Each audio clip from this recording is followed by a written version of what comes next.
Bismillah, Assalamualaikum warahmatullahi wabarakatuh, sahabat Cakrawala. Hari ini kita coba melihat kegiatan kambing-kambing kita di pagi hari.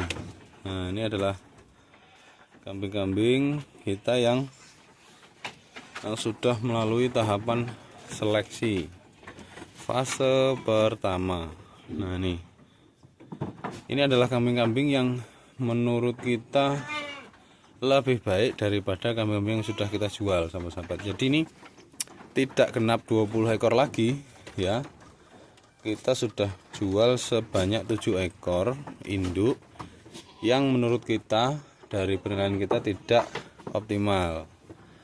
Nah, ini adalah salah satu tantangan kita sebagai peternak breeding, bahwasanya harus ada proses yang namanya seleksi. Nah, seleksi ini sebagai upaya untuk mendapatkan keturunan yang punya genetik bagus ya. Kalau kita lihat keturunan yang tidak bagus genetiknya, ya kita afkir, kita jual, kita belikan kambing baru.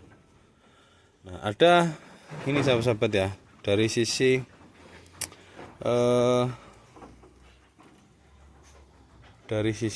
apa ya, kita mau coba bahas dari sisi genetik lah ya.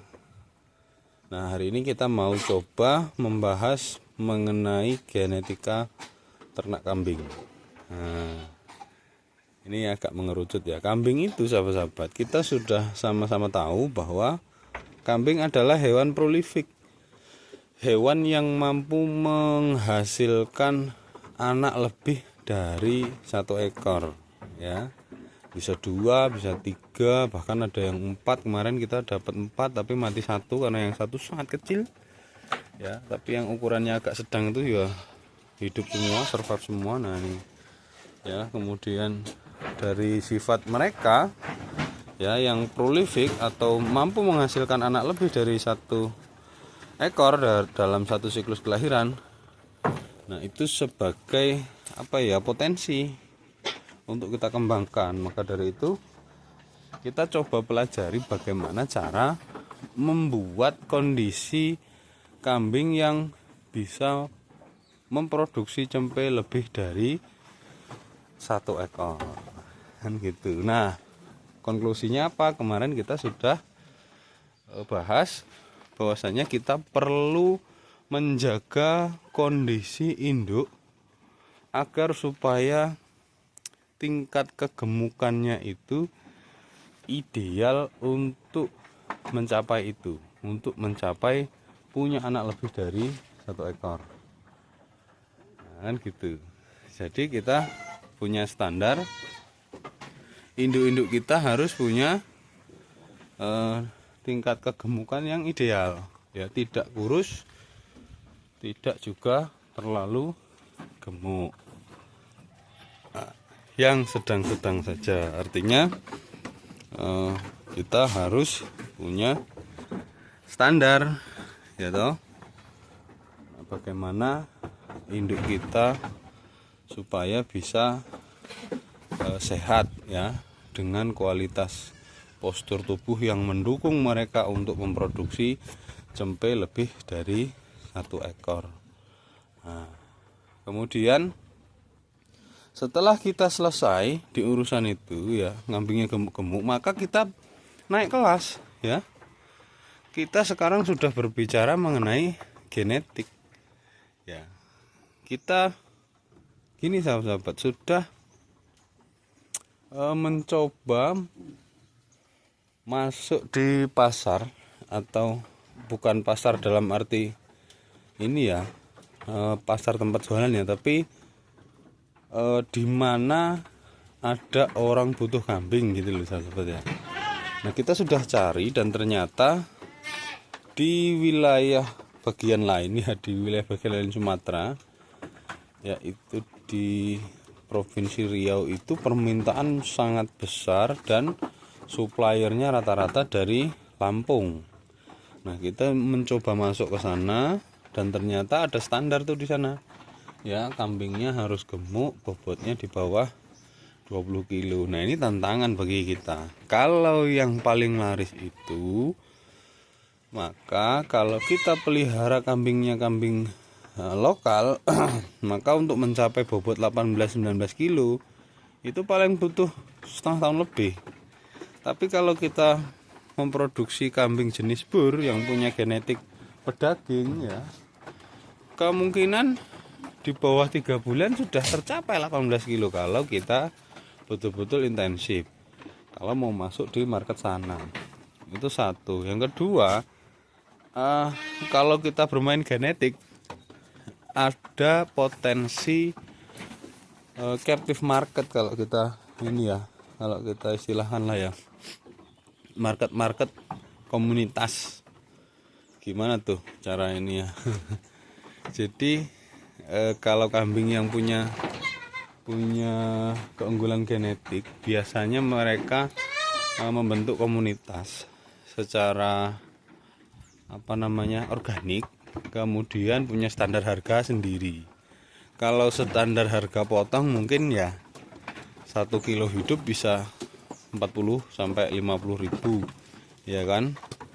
Tapi kalau standar harga komunitas, kambing-kambing bur kita ini ya punya nilai sedikit lebih besar dibandingkan kambing-kambing lokal. Nah, jadi kalau selain kita mau arahnya reguler pedaging, ternyata kita kalau bermain genetik lebih concern, maka ada penambahan nilai di situ dari sisi market komunitas atau pasar komunitas. Nah, itu yang mau kita sasar ya. Kalau tidak masuk di pasar komunitas, minimal kita punya pasar pedaging. Kalau tidak masuk di pasar pedaging, kita upayakan di pasar komunitas. Nah, pasar komunitas itu biasanya transaksinya peternak dengan peternak, gitu sahabat-sahabat, atau ada perantara di antara peternak dengan peternak itu, yaitu bakul atau belante. Nah, itu. Nah, mungkin kalau dari komunitas bisa ini ya, kita langsung komunikasi antar peternak, siapa yang mau butuh kambing bur, ini kita punya, nanti direspon oleh teman-teman yang memang sehobi di kambing bur. Nah, mungkin itu sahabat-sahabat gambarannya ya. Jadi dari sisi genetik itu kita bisa ambil hipotesa sementara bahwa kita sangat potensial untuk memelihara kambing-kambing jenis kambing bur seperti ini, karena dari satu sisi produksi lebih gampang ya, kambingnya lebih adaptif, secara genetik unggul, dan ada potensi market komunitas ya, market yang harganya itu tidak bisa punya standar lah ya, enggak gitu. Jadi contohnya kita kemarin beli kambing bur F3 harganya 5,5 apa 6 juta itu ya, lupa. Pokoknya kambing 7 itu dapat 1 ekor. Nah, kita sudah pelihara sebulan tapi belum kita masukkan ke kandang ini karena khawatirnya kalau bunting kemudian di sini nanti dia susah makan, repot ya, karena harus adaptasi dengan si induk-induk lain ini. Nah, jadi dengan terpaksa kita pisahkan dulu, tunggu paling 2 bulan lagi apakah dia ada tanda-tanda bunting atau tidak gitu ya. Nah, ini ya, tingkat kegemukan dia di 2,5 minimal ini sahabat ya. Kalau bisa di 3,0 baru nanti bisa bagus. Nah, kembali ke genetik. Jadi sahabat-sahabat, ada istilah F1, F2, F3 dan seterusnya. Jadi gini, istilah itu muncul ketika kita mendatangkan kambing dengan jenis atau varietas yang baru ya. Misal kambing bur, kambing yang tidak ada di Indonesia kan. Nah, kambing yang tidak ada di Indonesia ini kita silangkan dengan kambing lokal Indonesia, maka keturunannya itu namanya fenotip ya. fenotip 1 ketika 50% genetik dari kambing impor atau kambing bur, 50% genetik dari kambing lokal seperti ini. Seperti ini nih. Ini kambing lokal disilang dengan kambing bur dari Australia misalkan. Maka kita punya istilah ya, dengan genotipe jantan dari luar wilayah disilangkan dengan betina di domestik atau wilayah asal kita, maka dapat keturunan namanya fenotipe 1. Fenotip 1 itu punya potensi ada yang 25% persis seperti pejantannya, punya genetik unggul semua, yang 50% adalah 50-50 semua ya, artinya genetik induk dan genetik pejantannya itu berimbang. Kemudian yang ketiga adalah gen resesif atau genetik buruk akan bersatu, tapi potensinya hanya muncul 25% ya. Potensi munculnya hanya 25%. Makanya ketika silang satu darah 25% genetik resesif itu akan muncul karena diakumulasi sahabat gitu ya. Jadi F1 adalah hasil persilangan antara kambing Aussie Australia, contohnya kita pakai bur yang dari Australia ya sahabat ya. Jadi mau kambing dari Australia, mau kambing dari Afrika sama saja. Yang penting bukan kambing domestik kita. Ya, kita kawinkan dengan kambing domestik atau kambing lokal di tempat kita, keturunannya akan menjadi fenotipe 1. Kemudian ketika si kambing betina lokal ini tadi menghasilkan kambing betina ya, lahir anaknya betina, kemudian betinanya dibesarkan untuk pengganti induknya sebagai indukan nantinya, maka si induk dengan status fenotip 1 atau F1 itu dikawinkan lagi dengan kambing Australia lagi misalkan ya, dengan kambing impor lagi, maka di jenis yang sama loh saudara ya, sama-sama bur tapi beda. Misalkan ini bapaknya, kemudian nanti ada lagi dari Aussie datang lagi, kita datangkan untuk mengawini anak-anaknya betina ini, anak-anaknya si Jagger yang betina ini, maka nanti ketemunya si kambing kita itu punya genetik di F2 ya, atau fenotipe 2. Kita klasifikasikan ke F2. Kenapa F2? Karena apa? Karena yang betina adalah blasteran, 50% kambing bur, 50% kambing lokal ya, akan dikawinkan dengan kambing bur.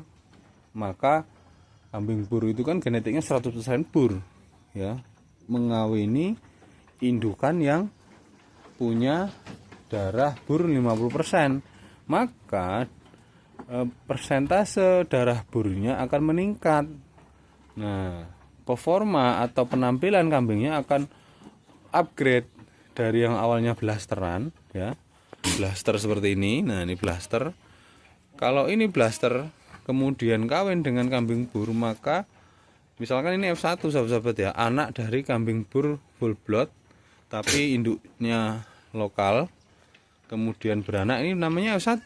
Ketika ini dikawini dengan Jagger yang anggaplah si Jagger ini full blood, maka keturunannya ini akan menjadi fenotipe 2. Jadi genetik